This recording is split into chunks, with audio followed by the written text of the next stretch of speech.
Bonjour les modèleux, alors une nouvelle vidéo, alors là c'est technique et je pense que ça, pour les débutants, quelle que soit la marque, ça peut être utile. En fin de compte, c'est sur la recherche des pannes et un peu l'entretien des voitures. Et là, l'exemplaire, il n'est pas à moi, c'est à Enzo. Enfin, pour vous dire, Enzo, c'est mon maçon qui s'était mis à la RC il y a quelques temps. Il a aussi un NXT et c'est un pilote, nous dirons, fougueux. Lui, c'est gaz, même quand on lui dit calme-toi. Alors, les voitures, c'est vrai qu'elles en prennent un peu plein la tête. Mais par contre, il faut avouer qu'il pilote plutôt pas mal. Je lui ai même fait faire une course. Il a fait sa première course il y a déjà un petit paquet de temps avec le NXC. Il s'était plutôt bien débrouillé. Mais entre-temps, bon, voilà, il travaille dans sa maison. Donc, il a plus trop le temps de faire de la RC pour l'instant. Mais là, il a fini. Donc, il a envie de s'y remettre.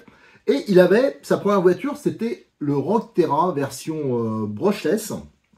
Et il a roulé un paquet de temps avec, hein, avant d'avoir le NXT. Et après, il voulait passer à son petit frère, le Rogue Terra. Sauf qu'il est tombé en panne. Et ça a duré un moment. Il avait du mal, pourtant il s'y connaît hein, en mécanique, mais il a eu du mal à trouver la panne. Alors un jour, il en a eu marre. Il m'a ramené la voiture. Et elle est là depuis 6 mois. Et à chaque fois, je lui ai dit, bah, je vais m'en occuper, mais le problème, je suis débordé. En plus, je vous ferai aussi les vidéos. J'ai les deux Rogue Terra. J'ai celui de Cyril de Modix 34 à entretenir. Et il y a celui de l'association qui est cassé depuis un moment, qui a eu un problème, enfin cassé. C'est le moteur qui a grillé lors d'une démo, je vous réexpliquerai ça. À faire aussi. Donc il y a du taf, plus des modifications que j'ai en tête à vous proposer. Donc voilà, on va faire une recherche de panne et l'entretien de la voiture. Donc je vous dis, c'est un peu universel. Hein. Des choses à préciser. Sa voiture, déjà, elle n'a pas la carrosserie d'origine, elle a la carrosserie option fabriquée en France en 2 mm. Ah, je peux vous dire, c'est du mastoc parce que après il en a mis plein la tête, elle n'a pas bougé. Il avait, je crois, les kits visserie de chez Modix 34. Ça, vraiment, je vous les conseille. Hein. C'est pour la fixation des tirants et la fixation des amortisseurs. Quand on n'a pas ça et qu'on a un Rogue, alors c'est des kits pas chers, hein, je vous redirai les références. C'est un peu en... Enfin voilà, on peut avoir quelques petits soucis. Il a aussi, je crois, le kit vis. Il a mis le kit roulement renforcé, je crois. Ça, j'en suis pas sûr. Et j'ai pris en préventif, j'ai pris le kit différentiel 3S, là. Enfin, quand ils appellent 3S, c'est surtout qu'il y a la couronne métal. Alors, je ne suis absolument pas fan des couronnes métal. Mais il faut avouer que sur le Rogue, il y a une petite particularité, on va y revenir, qui fait que ça peut être intéressant de mettre cette option-là. Et là, comme j'ai ma main sur la voiture, je n'avais pas regardé, hein, je l'ai pris tout à l'heure dans le stock, il faut absolument que je m'occupe de la voiture de Enzo. Et j'ai vu là, en mettant là, qu'il n'y a pas le pare-choc avant, donc on profitera pour faire une petite... Je vais pas tout... J'ai prévenu, hein, je vais pas tout démonter, tout décortiquer, mais on va déjà trouver la panne pour qu'elle puisse rouler la voiture, donc une panne de transmission, on n'en sait pas plus. Et on lui remettra le pare-choc, on regardera s'il n'y a pas des choses qui déconnent. Et on en profitera aussi pour reparler du Rogue, pour essayer de vous redonner les conseils. Si vous avez un Rogue, vous voulez en acheter un, les choses à faire, les choses à pas faire. Ça, c'est une voiture qu'on connaît bien, on a roulé sur les deux versions. D'ailleurs, je vous rappelle que je vous conseille, si vous voulez acheter un Rogue, moi je vous conseille la version charbon. Déjà parce qu'il y a un gros moteur, un 775 je crois, qui est vraiment hyper coupleux. Donc c'est vraiment agréable à piloter.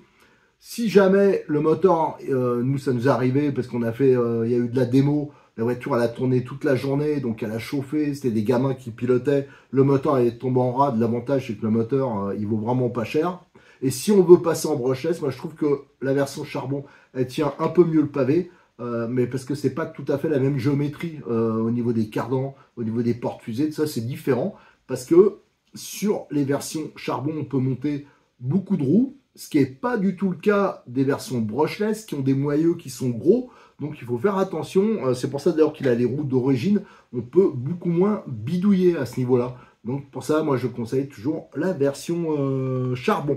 Allez, on va regarder la voiture d'un peu plus près. On va faire un premier bilan. On va regarder ce qu'il y a à faire. Et après, il faudra aussi trouver cette panne un peu mystérieuse. Mais je vous dis, moi je soupçonne, j'ai pas du tout regardé, hein, mais le diff central. Alors j'ai mis devant moi la voiture à Enzo, j'ai fait exprès de pas retirer la carrosserie, j'ai juste retiré les clips hein, pour aider, pour découvrir en même temps que vous, hein, parce que c'est une voiture que je connais un peu, mais il y a longtemps que je l'ai pas revue, et j'en ai 3, hein, des Rogues, hein, du Rogue, de la préparation, de la recherche de panne, vous allez en avoir, parce que j'en ai quelques-uns à entretenir. Donc déjà, il a la carrosserie Mastock, ça bouge pas. Et on voit que l'assiette, elle est assez plongeante. À tous les coups, il n'a pas les ressorts longs devant. Alors, faut toujours que l'assiette soit un peu plongeante, mais pas autant que ça, hein. Pour le reste, on voit qu'il est en pneu d'origine. La carrosserie, c'est l'option, mais il avait remis tous les éléments de protection. L'arceau. Alors, ça, par exemple, ça, c'est bien, le patin. Mais l'arceau, ça, on l'a testé avec les carrosseries d'origine. Si vous ne le mettez pas, ben, en fin de compte, la carrosserie, elle est plus résistante. Parce que quand vous prenez des gamelles, ça tape dans l'arceau et c'est là que ça tendance à péter après. Alors, bien sûr, c'est bien aussi de le scotcher. Mais moi, la carrosserie d'origine de la version charbon, elle est toujours bonne, hein. J'ai juste fait gaffe, j'ai scotché un peu et encore pas assez, j'aurais dû le faire mieux. Mais le fait qu'il n'y ait pas l'arceau, en fin de compte, ça préserve la carrosserie. Voilà. À l'intérieur, alors on voit tout de suite hein, les trucs qui manquent. Alors, est-ce qu'il a fait exprès? Il a le kit visserie de modélisme 34. Ça, je le vois. Il a le kit fixation.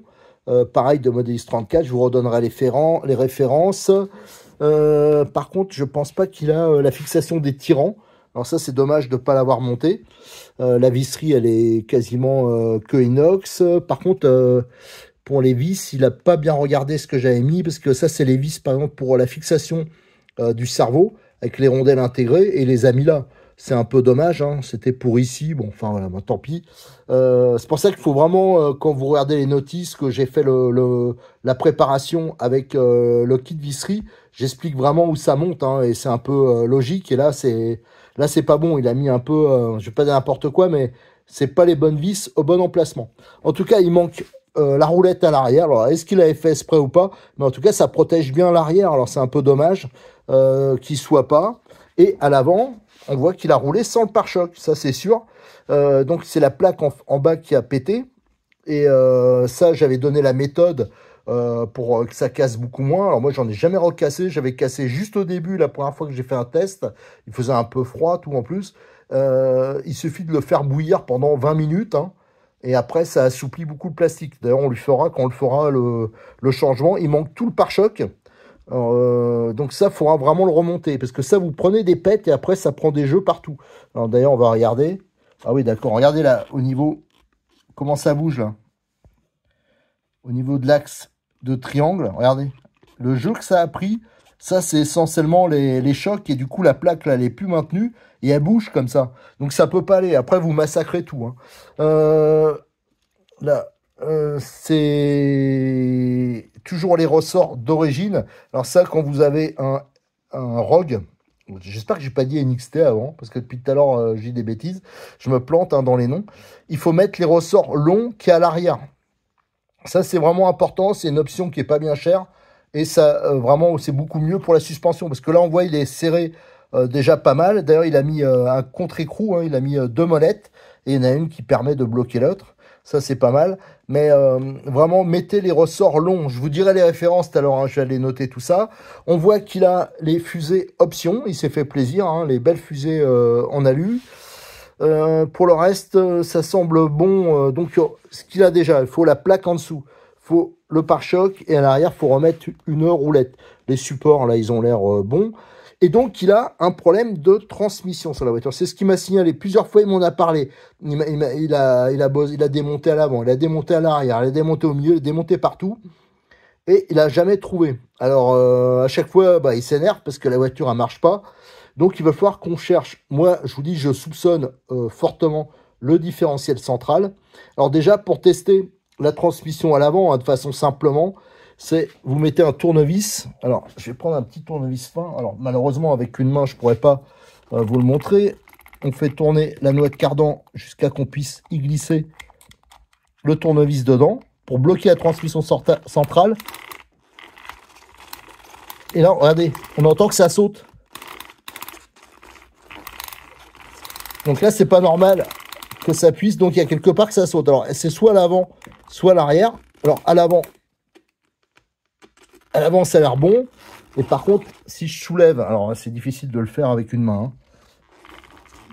Donc, moi, je pense que c'est à l'arrière. De toute façon, ce que je vais faire, je vais démonter le moteur, je vais démonter l'arrière. L'avant, moi, je pense que c'est bon. Je vais le revérifier. Hein. Ce sera plus facile quand j'aurai les deux mains de libre. Et si je me plante pas, c'est le train arrière. Mais ça peut être le différentiel arrière aussi. Mais je pense que c'est le différentiel central. Donc pour ça, il va falloir que je démonte le carter supérieur, toutes les vis là. J'en profiterai pour virer les vis qu'il a mis là, et qui sont pas bonnes, hein, pour remettre les bonnes vis. Notamment là, c'est des têtes bombées, alors que normalement c'est des têtes cylindriques ici. Voilà, on va remettre ça. On va défaire en dessous. Normalement, il y a 2 vis, 3 je crois, 2 ou 3. On peut retirer le bloc. Je débrancherai ici et on aura accès. On va démonter les vis qu'il y a là aussi. Donc il y en a 4, je crois qu'il y en a 6. Et là, on pourra démonter le différentiel arrière. Et tout ça, on aura accès au différentiel arrière, plus le central. Et là, ça nous permettra vraiment de pouvoir faire un diagnostic, voir si ça vient vraiment d'un de ces deux éléments. Et je vous fais un petit point parce que entre temps j'ai vu d'autres soucis. Alors il y a beaucoup de soucis au niveau de la visserie hein, qui est pas adaptée, ça j'en ai déjà parlé. Et je pense qu'il y a eu l'utilisation d'outils qui n'étaient pas en super état ou de visseuse, parce que cette vis là, donc qui est destinée à la base à fixer le cerveau. Donc c'est des têtes bombées avec la rondelle intégrée. Alors ça c'est un peu fragile et c'est normalement pour mettre ici les 4 vis qu'il y a là. Ça évite de mettre une rondelle supplémentaire. Et bien sûr, la tête, elle est foirée. Alors là, je suis en galère. Là, c'est des têtes cylindriques qu'il faut mettre. Hein. Ça, c'est important, je le reprécise. Et faites attention aux outils, faites attention aux visseuses. Des fois, les outils ils se marquent un peu. Alors faites attention parce que on abîme vite les têtes de vis et après, on est en galère. C'est pour ça que j'aime pas trop bricoler les voitures qui sont pas à moi, parce qu'après... ben voilà, je subis un peu les conséquences. Là, par exemple, ça aussi, ça faut faire attention. Il se trimballe. Et surtout, il y avait un jeu diabolique. À la direction, il y a beaucoup de jeux. Alors, j'ai vu, c'est au niveau de la barre, tout ça. Mais il y a beaucoup de jeux au niveau du palonnier. Et j'ai regardé. Le problème, c'est que déjà, la vis qui est là, pareil, c'est pas adapté. Ça, c'est une des vis de fixation du cerveau. Alors, elle est à moitié foirée. Donc, il faut que j'arrive à la démonter parce que c'est pas serré. Et surtout, les deux petites vis, c'est du 2 qui brident le palonnier. Ça, faut les serrer. Mais là, ça a été trop serré. Les têtes, elles sont foirées. Alors, on peut pas les serrer correctement. Alors, c'est pour ça que ça bouge beaucoup. Regardez. Regardez le jeu qu'il y a. Simplement, le cerveau, il tourne pas. Hein, et ça bouge déjà comme ça. Alors, ça, c'est embêtant. Là, il n'y a pas grand-chose à faire. À moins que j'arrive, il faudrait changer les vis là, mais alors il faudrait que j'arrive à débrider. Enfin bon, là ça va être compliqué. Moi je vais pas me lancer à tout faire. Moi c'est surtout pour voir cette histoire de transmission. C'est juste pour attirer votre attention que faut vraiment faire attention aux voitures, aux vis que l'on utilise. Il y a vraiment une logique. Hein. Automatiquement les endroits où il va falloir serrer un peu bien, tout ça. Mettez plutôt des têtes cylindriques. Surtout que dans le kit, hein, il y a essentiellement enfin je pense en majorité des têtes cylindriques. Alors je reverrai le kit, hein, je vais le revoir avec Cyril pour éventuellement en remettre encore plus à la place des têtes bombées. Mais surtout, regardez bien les vidéos où j'ai montré ça et prenez des notes. Allez, on reprend parce que, en fin de compte, entre le dernier extrait et celui-ci, c'est passé 5-6 jours. J'ai pas eu le temps de bosser dessus. Mais là, j'ai nettoyé la voiture. J'ai fini donc de démonter toute la partie moteur, le dessus là. Donc j'ai extrait le différentiel central et l'arrière. Alors l'arrière, il est vraiment en très bon état. Alors je rappelle que j'ai fait plein de vidéos sur la préparation des lifs, hein, que ce soit centraux ou de pont, que ce soit, c'est les mêmes hein, en gros, hein, sur les BX8 SL, les DB8, sur le Rogue, enfin voilà, les BXR aussi. Je rappelle que on peut les améliorer en mettant du silicone dedans, bien sûr, adapté. Et bien sûr, il y a les sorties là, qui sont les inserts en métal hein, collés. Ça, si vous voulez le faire, il y a pas mal de vidéos là-dessus. Même chose pour le central. Alors, à mon avis, le central, il l'a changé il n'y a pas longtemps, parce que la couronne, une fois nettoyée, elle est vraiment clean. Par contre, t'as roulé dans la merdouille, parce que je vois que c'est rouillé. Et ça, c'est qu'il a roulé un peu dans l'humide, et ça, les voitures, elles détestent ça. Après, on le paye toujours. Alors, j'ai vu qu'il y a un roulement là qui est un peu blette. Donc ça, à mon avis, c'est pour ça, c'est parce qu'il y a eu de l'humidité. Donc, le différentiel, il m'a dit, mais la version renforcée qui est là, hein, donc qui est en 4 satellites avec la sortie, la couronne métal. Donc ça veut dire que sur ce côté-là, la sortie, elle est en métal. Et là, il reste toujours le fait qu'on peut améliorer en collant l'insert. Mais là, j'aurais pas du tout le temps de le faire, donc on va le monter tel quel. Mais je lui conseille vraiment de prendre un jour le temps de préparer complètement le diff. Qu'est-ce qu'on avait? Donc là, le palonnier aussi. Je l'ai démonté, hein. Je rappelle que les vis, bah, étaient foirées. À mon avis, il n'a pas utilisé la clé, elle devait être abîmée. Donc ça a abîmé les têtes. Donc on va essayer de changer les têtes et voir si on arrive à le refixer correctement parce qu'il bougeait beaucoup. Il y a sur le train arrière, hein, donc il n'avait pas la roulette. Moi, je vous déconseille de la retirer. Donc apparemment, il l'a. On verra. De toute façon, ça, il pourra le faire. Parce que ça sert en même temps un peu de pare-choc, hein, quand on fait des roues arrière ou qu'on prend un choc. Donc c'est mieux quand même de l'avoir. À l'avant, donc il avait pété le sabot en dessous et il avait pété donc la fixation du pare-choc. Ça, c'est assez classique. Il y a une bonne manière déjà de pas le casser. Moi, ça m'est arrivé une fois. J'avais cassé le sabot qu'on voit en dessous ici. Voilà, c'est cette pièce-là qui a pété, là, qui va vers l'avant. Ça, je l'avais pété dans la... Si vous regardez, hein, ceux qui sont habitués à la chaîne, la première fois que j'ai essayé un Rogue, on a fait des méga sauts sur une piste de vélo, là, un peu bicross, enfin voilà, et j'ai fait des envols assez scratchés et j'ai pété donc la pièce. C'est celle-ci, bon, heureusement, c'est pas cher. Le sabot. Ce que j'avais fait, c'est que j'avais dit une astuce qu'on utilisait à fond en course, hein, parce qu'on avait des plastiques un peu durs. Je l'ai fait bouillir à peu près pendant une demi-heure dans pas mal d'eau. Voilà, vous piquez une vieille casserole à madame. Et franchement, c'est hyper efficace. Ça, je vous invite aussi à regarder ces vidéos-là où j'en parlais. J'avais fait le sabot. Quand vous le comparez à un sabot neuf et le sabot bouilli, il est beaucoup plus souple. Donc, il aura moins tendance à casser. Et même chose pour le pare-choc, hein. Donc, je vais lui changer aussi. Mais ça, par contre, j'ai pas le temps de le faire. Donc, si tu veux le faire, Enzo, faudra que tu le fasses toi. Parce que là, franchement, j'ai absolument pas le temps. J'ai plein de bagnoles à réparer, à bricoler, des projets, des montages.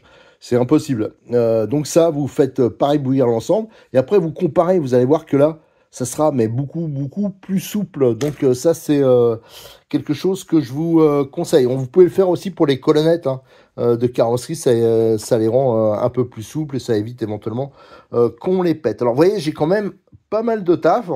Alors, bien sûr, je vais lui changer quelques vis aussi, celles qui n'étaient pas au bon endroit. Là aussi, je vous rappelle que j'ai fait des vidéos là-dessus, le kit de modélisme 34, hein, le kit visserie inox. Vous avez le tuto, hein, sur le site quand j'avais fait le montage du kit complet sur une voiture. On voit vraiment où je mets les vis. Et de toute façon, c'est aussi de la logique, hein. Faut pas mettre dans des endroits où ça va être sollicité, tout ça. Si vous avez le choix entre une tête bombée et une tête cylindrique, mettez plutôt une tête cylindrique, hein. Ça me paraît logique. Voilà, donc j'ai du taf. Et ça, on le fera sur la prochaine vidéo. Parce que comme d'habitude, je me suis aperçu que j'ai fait beaucoup trop long. Je voulais le faire en une vidéo et je voulais faire en même temps l'essai. Alors, vous voyez, donc là, je vais finir de nettoyer. J'ai 2-3 trucs à voir. Et on se retrouve pour la prochaine vidéo, hein. Je vais enchaîner. Où là, je vais essayer de tout faire. Et on fera le roulage. Allez, je vous remercie. À très bientôt sur notre chaîne YouTube. N'oubliez pas de liker les vidéos, de vous abonner, de partager sur vos réseaux sociaux. Et bien sûr, vous retrouverez, hein, toutes les photos, les sujets, enfin voilà, toute la technique sur le forum de rcmac.com. Et je remercie, hein, encore une fois Cyril de Modelist 34 qui a toutes les pièces de Rogue, hein, qui arrive toujours à vous dépanner. Parce que sans lui, j'aurais pas pu faire tout ça. Lui, il est aussi à fond dans le Rogue, dans le boulot. D'ailleurs, la voiture que j'utilise souvent pour vous faire les tutos, c'est sa voiture de démonstration. Allez, merci, à bientôt.